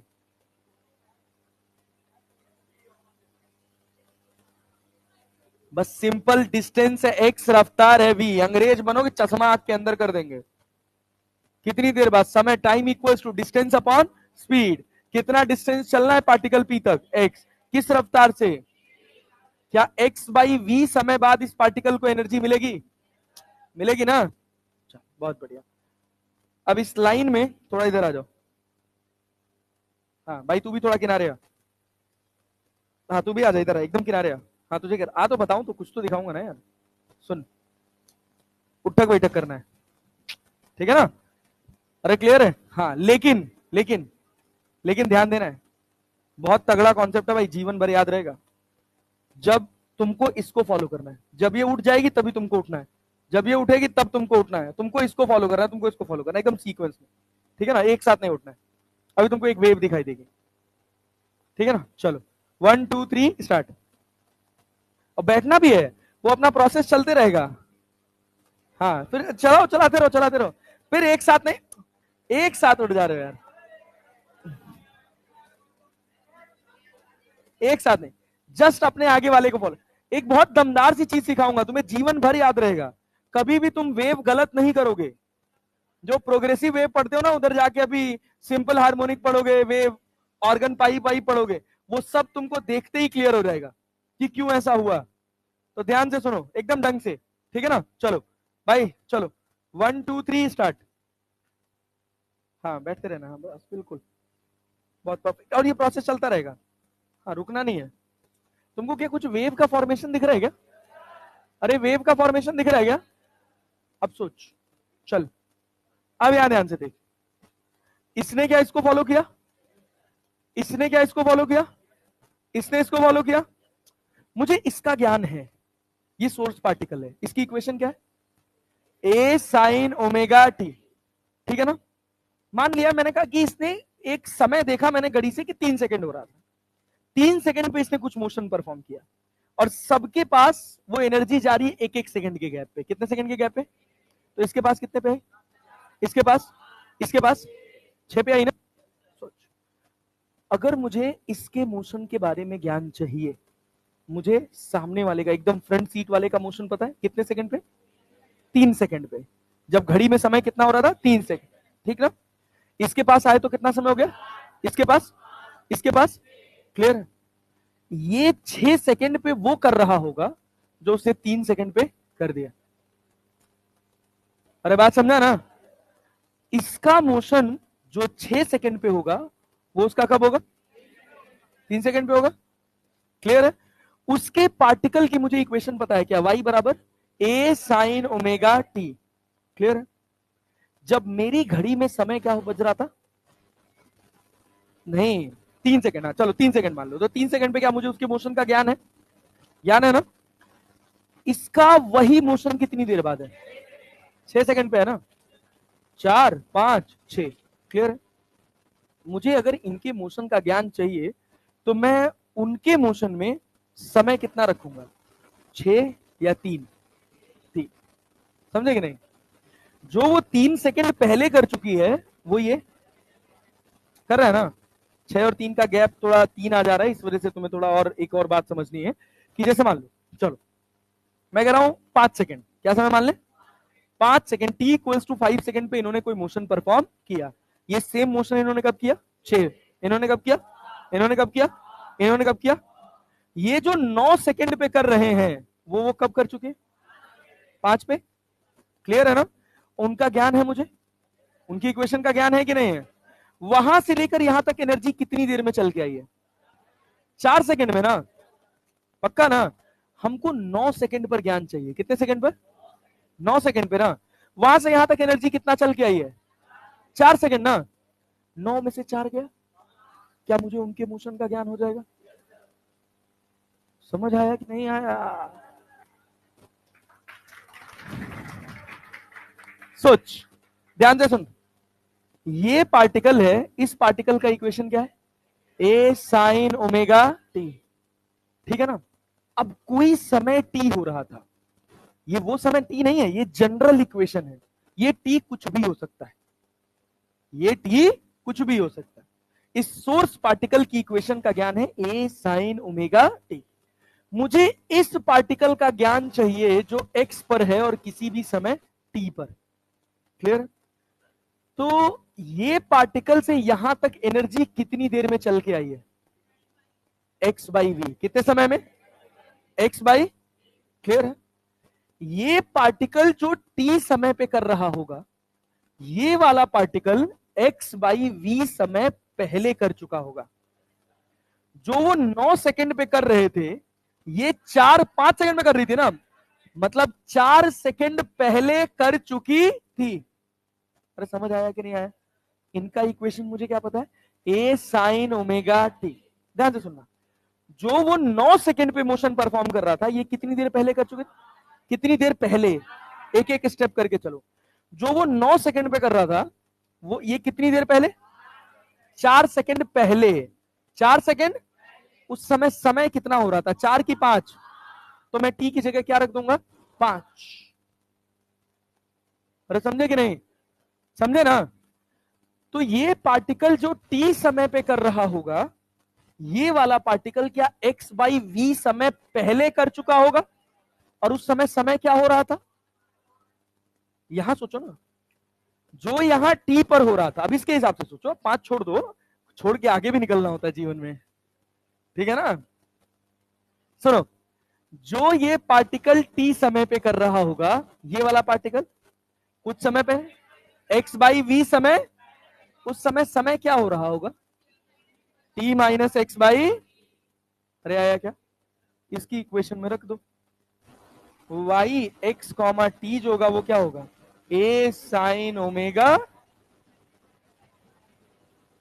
समझ आया क्या, अरे आया। This is known as equation of wave.